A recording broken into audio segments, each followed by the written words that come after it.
स्वागत है दोस्तों आपके अपने चैनल बोलो हो गया में। आज हम लोग देखेंगे नेक्स्ट पार्ट जो कि ग्रुप डी का है। पूछा हुआ है कब, देख लीजिए 6-10-2022 शिफ्ट नंबर 2 का क्वेश्चन है। शिफ्ट नंबर 1 करा दिए हैं, लगभग 20 वीडियो प्रीवियस ईयर का हम करा दिए हैं, जाकर प्लेलिस्ट में देख लीजिएगा, ठीक है। और प्रत्येक क्वेश्चन बहुत इंपॉर्टेंट है और यही क्वेश्चन आते हैं दोस्तों।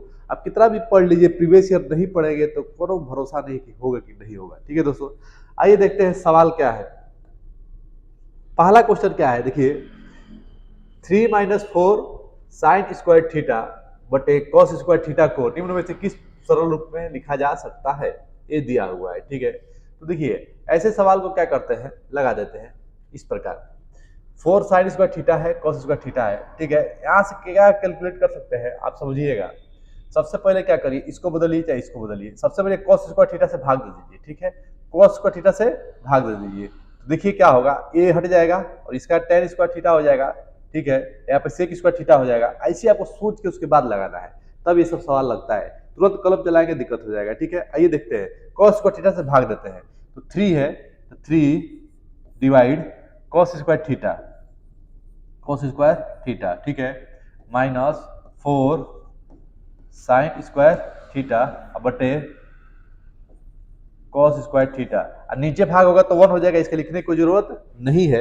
अब देखिए, अब यहाँ पे क्या हो जाएगा, ये 1 अपान कॉस स्क्वायर थीटा, चाहे 1 अपान कॉस थीटा बराबर क्या होता है, सेक थीटा होता है, ठीक है।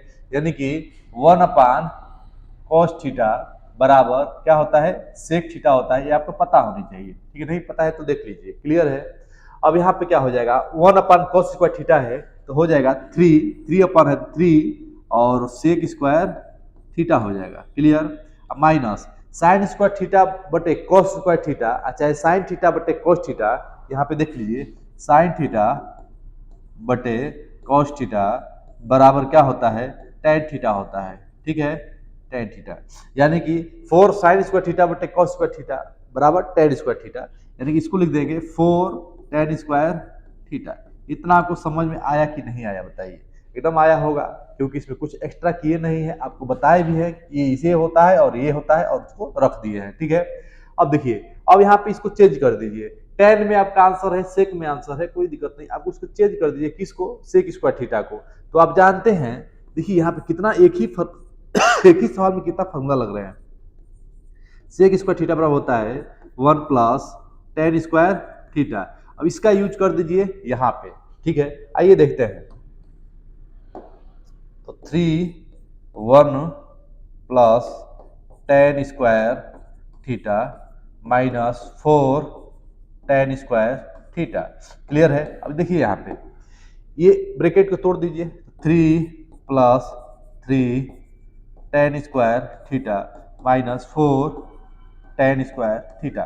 -4 और +3 है तो हो जाएगा माइनस में 3 माइनस tan स्क्वायर थीटा। देखिए कितने आसानी से आंसर आपका आ गया, यानी कि ऑप्शन क्या हो जाएगा, बी करेक्ट हो जाएगा। ऑप्शन नंबर बी क्या हो जाएगा, करेक्ट हो जाएगा। देखिए सवाल में कुछ था नहीं था, केवल क्या था, थोड़ा सा आपको जानकारी था, आपने लगा दिया, ठीक है। जो क्लास 10 में पढ़े थे उसकी वजह से लगा दिए, लेकिन आपको नहीं जानते हैं तो आप सीखिए, क्योंकि सीखना बहुत जरूरी है, ठीक है।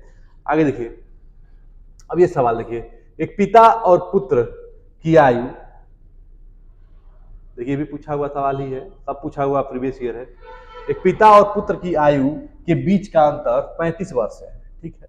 एक पिता है और पुत्र है, उनके बीच की आयु का अंतर कितना है, 35 वर्ष है, ठीक है। ये चीज आपको ध्यान रखना है, 35 वर्ष। अब से 5 वर्ष बाद पिता की आयु पुत्र की आयु की दोगुनी होगी। यानी कि देखिए अभी क्या है, जो अंतर है अब से 5 वर्ष बाद, अब से 5 वर्ष बाद, यानी कि +5, 5 वर्ष बाद के मतलब +5, ठीक है। क्या है, दोगुनी है, 2:1, 2 क्या हो जाएगा, 1 हो जाएगा। दोगुनी का मतलब 2:1, ठीक है। अब देखिए 2:1 हो गया। अब यहां से क्या करेंगे, आप धीरे से कैलकुलेट कर देंगे। पिता की आयु पुत्र की आयु दोगुनी है तो पुत्र की वर्तमान आयु बताइए क्या होगी, ठीक है। तो देखिए यहाँ पे क्या है, 2:1 है, ठीक है। अब +5 है, ठीक है। और पिता और पुत्र की आयु का अंतर कितना है, 35 वर्ष। कितना है, 35 वर्ष है। तो देखिए यहाँ 35 वर्ष अंतर है, हमेशा 35 वर्ष ही अंतर रहेगा, चाहे कभी भी हो अंतर क्या होगा, सेम होगा। यानी कि यहाँ पर भी अंतर वही होगा, यानी कि 2 में से एक बराबर 35। क्लियर है। 35 का गुणा कर दीजिए यहाँ पे, ठीक है, पुत्र का पूछा हुआ है, 35 से गुणा कर दीजिए यहाँ पे, तो 35 का गुणा आप यहाँ पे करेंगे तो हो जाएगा 35 गुना के 70। 35 गुना क्या हो जाएगा 70, ठीक है, और यहाँ पे क्या हो जाएगा 35 हो जाएगा। क्लियर है, क्योंकि अंतर 35 था, ये 35 हो गया।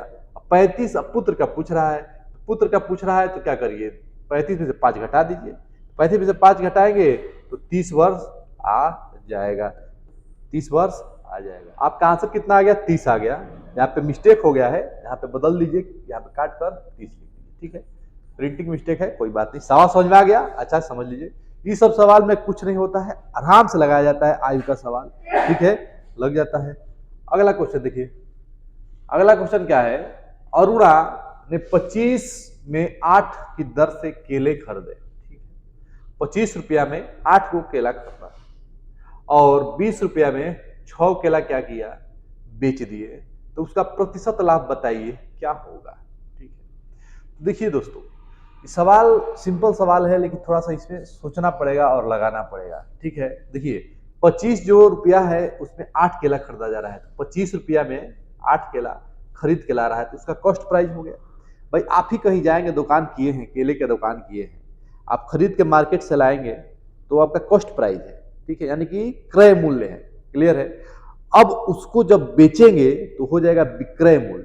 तो ये क्या कह रहा है कि 25 रुपया में 8 केला खरीद के ला रहा है, यानी कि इसके लिए क्या हो गया, क्रय मूल्य हो गया, कॉस्ट प्राइस हो गया। ठीक है, अब जैसे वो बेचेगा तो क्या हो जाएगा, सेलिंग प्राइस हो जाएगा। ठीक है, तो यानी कि ये चीज आपको समझनी पड़ेगी। क्लियर है, कॉस्ट प्राइस हो गया, सेलिंग प्राइस क्या हो गया 20/6, इसमें कोई दिक्कत नहीं आनी चाहिए। क्लियर है। अब देखिए सवाल आसानी से लग जाएगा, थोड़ा छोटा लिख रहे हैं, 25/6, 25/8, 25/8, ठीक है, 20/6। अब देखिए अब लाभ हो रहा है, तो लाभ हो रहा है तो कंफर्म है कि लाभ या हानि, लाभ या हानि कह रहा है। अब देखिए इस पे लाभ हो रहा है कि हानि हो रहा है, कैसे पता चलेगा। अगर ऐसे सवाल रहता तो आप तो लगा देते, कैसे, ध्यान दीजिएगा।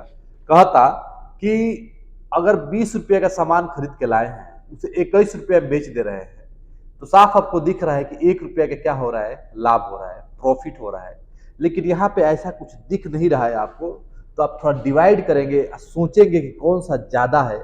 अगर ये ज्यादा है तो आपको हानि हो रहा है। कैसे, अगर 20 रुपये का लाए हैं और 19 रुपये का बेच दिए, इसको कहते हैं हानि। क्या कहते हैं, हानि कहते हैं। 20 रुपये का लाकर और 19 रुपये का बेच रहे हैं तो आपको 1 रुपये का हानि हो रहा है। 20 रुपये का लाकर 21 रुपये के बेच रहे हैं, 20 रुपये का लाकर 19 रुपये के बेच रहे हैं तो 1 रुपये का हानि हो रहा है। और 20 रुपये का लाकर 21 रुपये में बेच रहे हैं तो 1 रुपये का लाभ हो रहा है। उसी प्रकार आपको पता करना पड़ेगा कि कौन सा इसमें बड़ा है।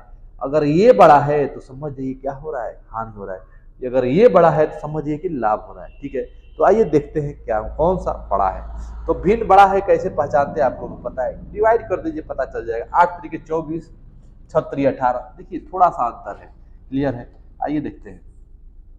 अगर ध्यान देंगे तो 25 को भाग देंगे 8 से, क्या आएगा, 8 3 24, ठीक है, 1 आया 0, 8 करने पॉइंट जाएगा, 8 करने 8, फिर 2 आया, फिर 0 आएगा, 8 बना के 16, 3.12। इसका क्या आ रहा है, 20 का अगर डिवाइड करेंगे 6 से, 20 का डिवाइड करेंगे 6 पे, 6 3 18, 3 आया, फिर पॉइंट जाएगा 0 आएगा, 6 25 30, देखिए 3.5 ज़्यादा आ रहा है। यानी कि क्या हो रहा है, लाभ हो रहा है, प्रॉफिट हो रहा है। तो क्या करेंगे, इसमें से इसको घटाएंगे तो हो जाएगा 20/6, ठीक है, माइनस 25/8। हमेशा किस पे होता है, कॉस्ट प्राइस पे होता है, यानी क्रय मूल्य पे होता है। किस पे होता है, क्रय मूल्य। तो क्रय मूल्य आपका यही है, इसको कर दीजिए नीचे, तो ये हो जाएगा 25/8। ठीक है, इतना कोई दिक्कत नहीं है। अब इसको कैलकुलेट कर दीजिए, इसको इसमें गुणा कर दीजिए तो हो जाएगा 8 गुना के 16, 160, माइनस 6 25 30, 3 6 दुना के 12 13 15, 150, ठीक है, 25 छके 150, अब बटे 8 छके 48, ठीक है, अब बटे 25/8। देखिए 25/8, यहाँ समझिएगा, ये 8 क्या करेगा, इसको काट देगा, 8 छके 48, ठीक है। इसको घटा दीजिए, ये बचेगा 10, कितना बचा 10 बचा, अब बटे 25 बचा, 10 बटे 25 अब मल्टीप्लाई 6, क्योंकि इसका गुणा इसमें होगा नहीं होगा, 25 बटे 6, घटा दीजिए, 5 गुना के 10, 5 पचे 25, ये हो जाएगा 3, 1/15 कितना आ गया 1/15। तो यहाँ पे परसेंटेज में बदलना पड़ेगा आपको, क्योंकि परसेंट लगाएंगे तो 100 से गुणा करेंगे, 1/15 गुणे 100, ठीक है, 5 यही 15, क्लियर है, 5 गुना के 10, 20/3, 20/3 कहाँ पे है आपको ढूंढ लीजिए, देखिए 36 दो 20, यही है ऑप्शन नंबर सी क्या हो जाएगा आपका करेक्ट हो जाएगा। सवाल में कुछ नहीं था, केवल डिवाइड वाला दिया था, इसलिए थोड़ा सा टाइम लगा, और सीखिए इसलिए टाइम लगा, ठीक है। अब ये सवाल देखिए, इस सवाल क्या बोल रहा है आप समझिए, यम एन ओ एक ऐसा चतुर्भुज है, यम एन ओ एक ऐसा चतुर्भुज है, ठीक है, यम एन ओ पी एक ऐसा चतुर्भुज है जिसका प्रत्येक कोण समकोण है, भुजा एम एन भुजा पीओ के बराबर है, भुजा एम पी भुजा एनओ के बराबर है, और इसके दोनों विकर्ण 90 डिग्री पर प्रतिच्छेद नहीं करते हैं, ठीक। तो यम एन ओ पी किस प्रकार का चतुर्भुज है, आपको ये बताना है। फिर एक बार पढ़िए और ध्यान दीजिए, यम एन ओ पी एक चतुर्भुज है, ठीक है, बना लीजिए चतुर्भुज, यम एन ओ पी एक चतुर्भुज है, यम एन ओ पी जिसका प्रत्येक कोण समकोण है, जिसका प्रत्येक कोण क्या है समकोण है, ठीक है, समकोण है 90 डिग्री है, भुजा यम एन भुजा पीओ के बराबर है, भुजा यम एन भुजा पीओ के बराबर है, और भुजा एम पी भुजा एनओ के बराबर है, ठीक है, और इनके दोनों विकर्ण 90 डिग्री पर प्रतिच्छेद नहीं करते हैं, यानी कि ये विकर्ण बोला जाता है डायगोनल, कोना से कोना, ठीक है, ये दोनों 90 डिग्री प्रतिच्छेद नहीं कर रहे हैं, एकदम नहीं कर रहे हैं, ठीक है। तो किस प्रकार का चतुर्भुज है, अब साफ जानते हैं कि रेक्टेंगल किसे कहते हैं, जो आयत होता है उसे क्या कहते हैं, रेक्टेंगल कहते हैं। आयत क्या कहता है कि उसकी प्रत्येक जो भुजा होती है वो 90 डिग्री का होना चाहिए, ठीक है, प्रत्येक कोण 90 डिग्री का होना चाहिए, और आमने सामने का भुजा बराबर होना चाहिए। यहाँ पे देखिए कंडीशन अप्लाई है, आमने सामने का भुजा बराबर है दोनों, ठीक है, प्रत्येक 90 डिग्री है, अतः क्या हो जाएगा रेक्टेंगल हो जाएगा। सिंपल सवाल है, थोड़ा सा पढ़ के बता देना था। अगला क्वेश्चन, अब ये सवाल देखिए, लाजवाब सवाल है, थोड़ा सा फार्मूला वाला है, लग जाएगा। 4a + 3b = 2c, then find the value of 4aq + 3bq, ठीक है, प्लस ये दिया हुआ है, ठीक। एक फार्मूला आप ध्यान रखिए, 3abc, बस यहीं पे रख देंगे, आपका आंसर आसानी से आ जाएगा, ठीक है। देखिए कैसे, 3 इंटू ये हो जाएगा 4a, तो ये हो जाएगा 3b अब मल्टीप्लाई -2c, ठीक है। तो 4 3 12, 4 3 12, 12 3 36, 36 दुना के 72, माइनस रहेगा, ये माइनस है, ए बी सी, क्या आंसर आ गया, ये आ गया।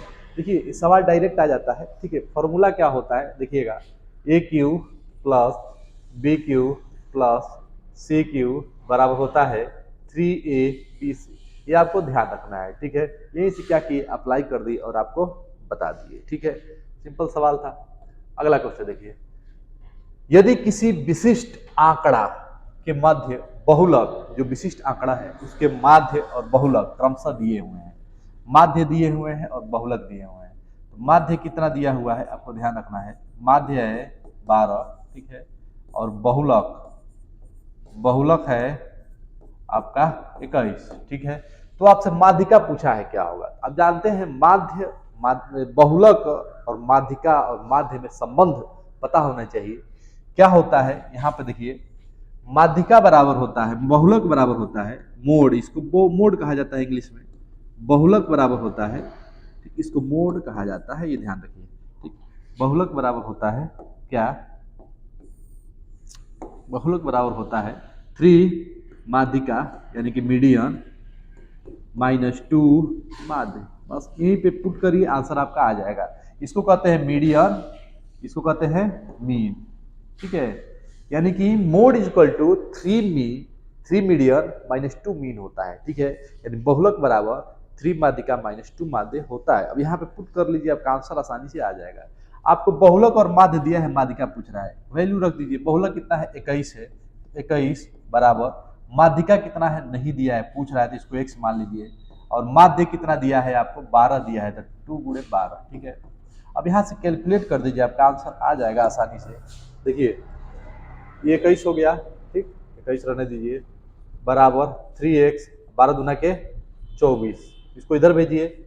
21 और 24 क्या हो जाएगा, 24 और 21, 4 1 5, 2 2 4 45, ठीक है।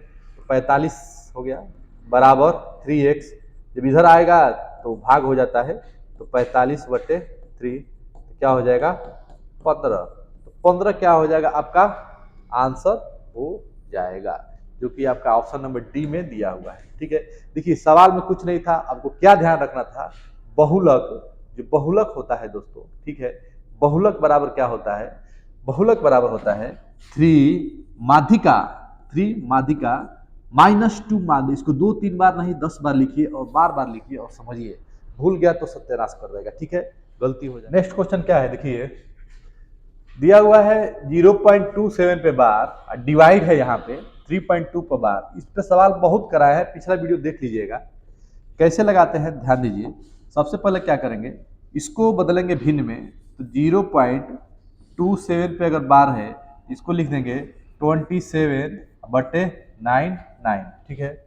और यहाँ पे डिवाइड है, क्या है डिवाइड है, तो 30 पॉइंट से दिया हुआ, इस पे बार है, तो इसको लिखते हैं 32 में से 3 जाएगा, क्योंकि जिससे बार में इसको घटा देते हैं, अब बटे 9, ठीक है। अब इसी को क्या करना है, घटा के क्या करिए, ये हो जाएगा 29/9, इसी को डिवाइड कर दीजिए यहाँ पे 29/9, ठीक है, क्लियर, 29/9 एकदम सही है।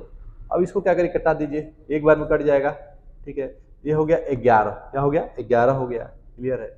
अब देखिए 27/29 गुणे 11, इसको गुणा कर दीजिए, 29 को क्या करिए 11 से गुणा करिए, 29 को 11 से गुणा करिए, ये हो जाएगा 29, ये हो जाएगा 29, ये हो जाएगा 9 9 2 11 3 319, 319 में 27 को जोड़ दीजिए, क्यों, क्योंकि कहा है अंश और हर का योग क्या होगा, अंश और हर का योग क्या होगा, ये पूछा हुआ है। 9 7 16, ठीक है, 6 वाला एक ही ऑप्शन है, 296, 396 होना चाहिए ना, 396 ये ऑप्शन होगा, गलत प्रिंट हो गया है, ठीक है। 396 क्या हो जाएगा आपका, करेक्ट हो जाएगा, ठीक। 2 1 336, 336 क्या हो जाएगा, करेक्ट हो जाएगा, ठीक है।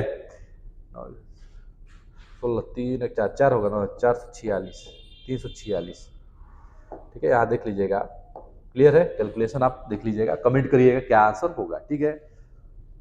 अगला क्वेश्चन क्या है, ध्यान दीजिएगा। अगला क्वेश्चन है, यदि एक निश्चित धनराशि पर दूसरे वर्ष के दौरान अर्जित ब्याज, यहाँ पे ब्याज दिया हुआ है, ठीक है, अर्जित ब्याज जो चक्रवृद्धि ब्याज है 2761, ठीक है। चक्रवृद्धि ब्याज का क्या सिस्टम है, 10% वार्षिक है, 10% वार्षिक है, 10% वार्षिक है, यानी कि 10 का चीज 11 में, ठीक है, 1/10, 10 का चीज 11 में, ठीक है। 10% वार्षिक का मतलब 10/100, ठीक है, कट गया 1/10, 10 का चीज 11 में, क्लियर। अब इस 11 का मान दिया हुआ है 2761, कितना दिया है 2761, यहाँ से एक का मान निकाल लीजिए, 2761 को जब 11 से भाग देंगे तो आराम से दे दीजिए, 2761 को 11 से भाग दे दीजिए, ठीक है। तो 11 दूना के 22, यहाँ बचेगा 5, बचेगा 5 बचेगा, और यहाँ हो जाएगा आपका 6 1, ठीक है, 6 को जो थोड़ी एक उतारिए, ठीक, तो हो जाएगा 11 पचे 55, यहाँ बचा 1 1 1 251, कटाएंगे तो कितना आ जाएगा 251, यही 251 पूछ रहा है, 10 पे क्या होगा, 10 पे गुणा कर दीजिए, 251 में 10 से, तो कितना आ गया 25 और 10, 25 10 क्या आ गया आपका, वो क्या बोलते हैं, ये आ गया, क्लियर है। तो यानी कि आप देख रहे हैं कि 25 10 ये हो जाएगा, 100 से गुणा कर दीजिए, 25 10 ये वाला क्या हो जाएगा आपका आंसर हो जाएगा। ठीक है, ये आपको ध्यान देना है। 100 पे आ जाएगा। क्लियर है? 25 100 आंसर हो जाएगा। देखिए सवाल में कुछ नहीं था, थोड़ा सा कैलकुलेट करना था और आंसर निकाल देना था। ठीक है, अगला सवाल देखिए। ठीक है, कोई डाउट है तो देखिए, इसमें कोई दिक्कत वाली बात नहीं आनी चाहिए। ठीक है, आसानी से आंसर आ जाएगा। ठीक है, 100 पर निकाल देंगे हो जाएगा। अगला देखिए, 10.5 सेंटीमीटर त्रिज्या वाले एक धातु के गोले को पिघलाकर प्रत्येक को 3.5 सेंटीमीटर त्रिज्या वाले छोटे गोले के रूप में ढाला जाता है। इस प्रकार बने गोलों की संख्या ज्ञात कीजिए। तो देखिए दोस्तों, कैसे लगाते हैं इसको। 10.5 सेंटीमीटर त्रिज्या वाला एक धातु का गोला है। ठीक है, 10.5 सेंटीमीटर वाले एक धातु के क्या है, गोला है। ये गोला है क्योंकि 10.5 सेंटीमीटर वाला धातु का गोला है। इसको पिघलाकर 3.5 वाले बनाया गया है। ठीक है, तो बताइए कितना बनेगा। देखिए दोस्तों, सिंपल क्वेश्चन है। ये बन रहा है तो 4/3 पाई आर क्यू दोनों के लिए लगेगा। 4/3 पाई आर क्यू बराबर 4/3 पाई आर, इसको क्यू कर दीजिए ऐसे। ठीक है, ये बन रहा है, इससे ये बन रहा है। ठीक, इससे ये बन रहा है, कोई दिक्कत नहीं, बनने दीजिए। इससे जब ये बन रहा है तो यहाँ पे यन लगा दीजिए। क्या लगा दीजिए, यन लगा दीजिए। तो यन बराबर दोनों डिवाइड हो जाएगा इधर जाके, तो हो जाएगा यन बराबर 4/3 पाई कट जाएगा। ठीक है, आर क्यू बचा, तो 10.5 मल्टीप्लाई 10.5 मल्टीप्लाई 10.5 10.5। ठीक है, 3 बार गुणा कर दीजिए 10.5 का। ठीक है, डिवाइड किससे करना है, डिवाइड 1 2 3 4 बार हो गया का, 1 2 3 बार ना करना है कि नहीं, ये नहीं रहेगा। डिवाइड कर देना है आपको इससे 3.5 से। 3.5 मल्टीप्लाई 3.5 मल्टीप्लाई 3.5, सब पॉइंट हटा दीजिए, कोनो मतलब नहीं, सब में सेम सेम है। कहोगे तो 105 गुणे 105 गुणे, पहले ही हटा देना चाहिए है कि नहीं, क्योंकि इतना तो आपको दिमाग में पहले ही चलना चाहिए, तब जाके कैलकुलेशन तेजी में होगा। ठीक है, 35 अब कट जाएगा। 35 तिया 105, तो 3 हो जाएगा, 3 हो जाएगा, 3 हो जाएगा, कितना आ गया 27। आंसर कितना हो गया, 27 हो गया। सवाल में कुछ नहीं था, केवल लगा देना था। ठीक है, 27 हो गया। देखिए सवाल में 4/3 पाई आर क्यू आपको तो पता होनी चाहिए। इधर रखिए उधर रखिए, दोनों को भाग दीजिए। जो बनता है नीचे रहता है, जो बनाता है ऊपर रहता है कि नहीं, समझ रहे हो ना। अगला क्वेश्चन देखिए, find the total surface area of the hollow hemisphere. देखिए हॉलो हेमिस्फीयर का मतलब क्या होता है, ऐसे एक है, ठीक है, और इसी में एक और है ऐसे, हॉलो हेमिस्फीयर इसी को कहा जाता है। क्लियर है, ये भरा हुआ है, ऐसे भरा हुआ है। ठीक है, अब इसका रेडियस दिया है, आउटर दिया है आपका 10 सेंटीमीटर 10 यूनिट और 5 यूनिट दिया है, 10 और 5। क्लियर है, तो देखिए कैसे लगाते हैं। होता है इसका फॉर्मूला क्या होता है, 3 पाई आर स्क्वायर होता है टोटल सरफेस एरिया। ठीक है, लेकिन यहाँ पे हालो है तो क्या करेंगे, 3 पाई कॉमन ले लेंगे, 3 पाई कॉमन हो जाएगा, और 10 का स्क्वायर माइनस 5 का स्क्वायर, तो 3 पाई हो जाएगा, 10 का स्क्वायर हो जाएगा 100 और 5 का स्क्वायर हो जाएगा 25। ठीक है, 3 पाई गुणे 75, अब गुणा कर दीजिए, 5 तिहाई 15, 7 त्रिक 21, 21 1 22, 225 पाई, 15 7 त्रिक 21 1 22, 225 पाई। पाई छूट गया है, लगा दीजिए, पाई यहाँ पे लगेगा। ठीक है, 225 पाई क्या हो जाएगा, आपका आंसर हो जाएगा। क्लियर है दोस्तों, कैसा लग रहा है, लाइक और सब्सक्राइब जरूर कर लीजिएगा चैनल को। ठीक है, और नया नया वीडियो आते रहेंगे, आपको ध्यान देना है। ठीक है, अगला क्वेश्चन क्या है, देखिए ये दिया हुआ है कि आंकड़े 9 है, 12 है, 11 है, 8 है, 16 है, 18 है, 10 है, ऐसे दिया हुआ है। ठीक, माध्यिका बताना है, x बताना है पहले। इन आंकड़ों में 2 और 8 को क्रमशः 21 और 18 से बदल दिया जाता है, तो इस प्रकार प्राप्त आंकड़े की माध्यिका y है। तो ये मान बता, पहले देखिए गजब का सवाल है कि नहीं, आइए लगाते हैं। सबसे तो पहले माध्यिका इसका निकालना है, तो इसको लिख लीजिए असेंडिंग आर्डर में, मतलब बढ़ते क्रम में लिख लीजिए। तो इसमें क्या क्या है, 2 है, 2 को लिखिए, 2 को हटाइए, ठीक है, ध्यान से लिखिएगा, 2 को लिखिए, 2 को हटाइए, ठीक है।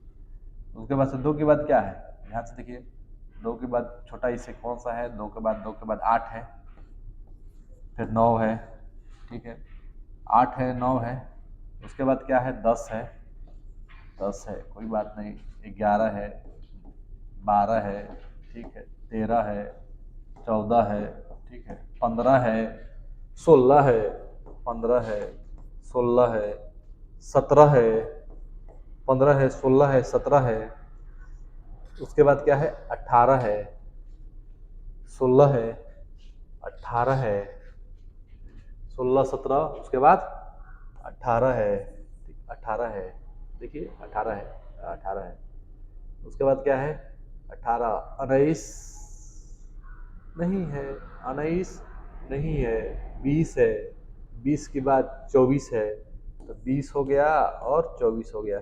ये चीज़ आपको क्लियर होनी चाहिए। गिन लीजिए कौन है, 1 2 3 4 5 6 7 8 9 10 11 12 13 14, 1 2 3 4 5 6 7 8 9 10 11 12 13 14, एकदम सही है। अब कहा है कि इसका माध्यिका बताइए, 14 को है, फॉर्मूला क्या होता है, 14/2, यानी कि 7वां और 8वां का सम बटे 2। 7वां कौन सा है, 1 2 3 4 5 6 7 13, 8वां कौन है, 14, 13 और 14 को जोड़ दीजिए, तो 13 + 14/2 कितना हो जाएगा, 4 3 7, 4 3 7 हो गया, ठीक है, 2 27/2, इसको रखे रहिए अभी, 27/2 क्या है, ये 27/2 है, 27/2, 27/2, एक्स का मान आ गया 27/2।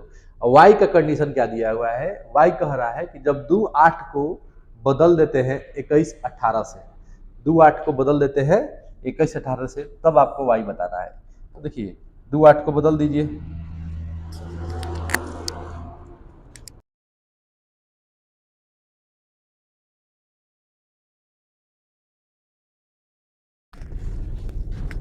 2 8 को बदल दीजिए, तो बदलेंगे तो क्या होगा, यहाँ पे देखिए 2 8 गायब हो जाएगा, 2 8 गायब हो जाएगा, हट जाएगा 2 8, अब आ जाएगा 21 और 18, 21 और 18, यानी कि 18 है, 18 तो ये है, 20 और यहाँ पे हो जाएगा 21, फिर 24, ठीक है। अगला, अब देखिए यहाँ पे कहा है, अब अंक कितना है, गिन लीजिए, 1 2 3 4 5 6 7 8 9 10 11 12 13, 1 2 3 4 5 6 7 8 9 10 11 12 13, 13 है कि 14, बदलेगा तो 14 ही ना होगा जी, हाँ 18 तो था पहले से ना, 18 तो पहले से था ही, अरे वही चीज हो गया, 18 एक और लग जाएगा, ठीक है, 18 तो यानी कि क्या हुआ, 14 हो गया, इसका भी 7वां 8वां, इसका भी 7वां 8वां देखेंगे तो 1 2 3 4 5 6 7 15 और 16, 15 और 16 को जोड़ के भाग दीजिए 2 से, 15 + 16, यहाँ भी 18 रहेगा, ठीक है, 15 और 16 तो हो जाएगा 6 5 11, ठीक है, 2 1 3, 31/2, अब दोनों को क्या करिए, यहाँ पुट कर दीजिए, आपका आंसर आ जाएगा। तो देखिए 3x - y, ठीक है, यहाँ पे कैलकुलेट कर दीजिए, 3 इंटू एक्स की जगह पे रखेंगे क्या, एक्स की जगह पे रखेंगे 27/2, ठीक, और माइनस वाई रखेंगे 31/2, यहाँ पे कैलकुलेट कर दीजिए, आपका आंसर आ जाना चाहिए। देखिए 7 3 21, 3 के 6 2 8/2 -31/2, घटा दीजिए, एक घट जाएगा, बचेगा 0, यहाँ पे 8 में से 3 गया, बचेगा 5/2, घटा दीजिए, आंसर आ गया 25। देखिए कितने आसान सवाल है, लेकिन थोड़ा सा क्या है, कैलकुलेटिव है, तो कैलकुलेटिव तो रहेगा ही रहेगा, ये हल्का में मत लीजिए, ग्रुप डी को हल्का में नहीं लेना चाहिए, क्योंकि भाई देखिए सवाल गजब का पूछ रहा है, एकदम घुमा के फिरा के पूछ रहा है कि नहीं, दिमाग का दही बना दे रहा है, तो आपको ध्यान देना है कि लगेगा कैसे, प्रोसेस पता रहेगा तो आप आंसर निकाल ही लेंगे। अगला क्वेश्चन देखिए, अगला क्वेश्चन क्या है, ध्यान दीजिए, ये 7,250 रुपया का क्या कर रहा है, पूंजी व्यवसाय शुरू करता है, कितने का, 7,250 रुपये का, व्यवसाय शुरू करता है 7,250 रुपये का, ठीक, और 3 महीने बाद बी आ जाता है, ठीक 3 महीने बाद बी आ जाता है, ए के साथ जुड़ जाता है, तो ए द्वारा व्यवसाय शुरू करने में ए को 1 वर्ष बाद लाभ ए बी को 8.9 है। ठीक है, देखिए इजी सवाल है। तो 72 और 50, ठीक है, ये चालू करता है ए, क्लियर है, 1 साल के लिए, क्लियर है। तो यहाँ पे आपको ध्यान ये देना है कि आसानी से सवाल को पहले पढ़ना है, उसके बाद लगा देना है। ठीक है, इस सवाल में कुछ दम नहीं है, लेकिन इसमें थोड़ा सा ध्यान से देखना है। ठीक है, तो अब देख रहे हैं कि ए जो है शुरू कर रहा है, ठीक, कितना महीने के लिए, 12 महीने के लिए। ठीक है, अब जब आ रहा है बी, कब आ रहा है, 3 महीना बाद, यानी कितना देर के लिए आ रहा है, 9 महीना के लिए।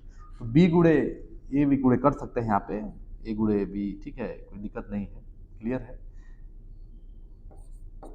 तो बी गुड़े क्या हो जाएगा, 9 महीना।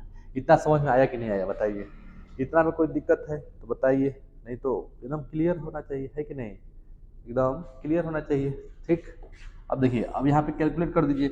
अब ये आपका हो जाएगा क्या, 8/9 हो जाता है, बस इसको क्या करिए, कैलकुलेट कर दीजिए। ये आपका कट गया, ये आपका हो गया 4, 2 कर दीजिए, 4 गुणा के 8 और 4 3 12। अब गुणा करके भाग देकर कमेंट करिए कि इसमें कौन सा आंसर है। ये तो भाई आपका कर्तव्य है। कैसे कमेंट करना है, नीचे कमेंट में डाल के कमेंट कर देना है कि नहीं। गुणा कर दीजिएगा, 2 से भाग दीजिएगा, इसी भाग 2 से भाग देकर 3 से गुणा कर दीजिएगा, आंसर आ जाएगा बी का। ठीक है, ये रहा आपका सवाल जो कि आपने देखा, अच्छा से देखिए और लगाइए। लगभग 20 सेट हो गए, 21वां सेट था।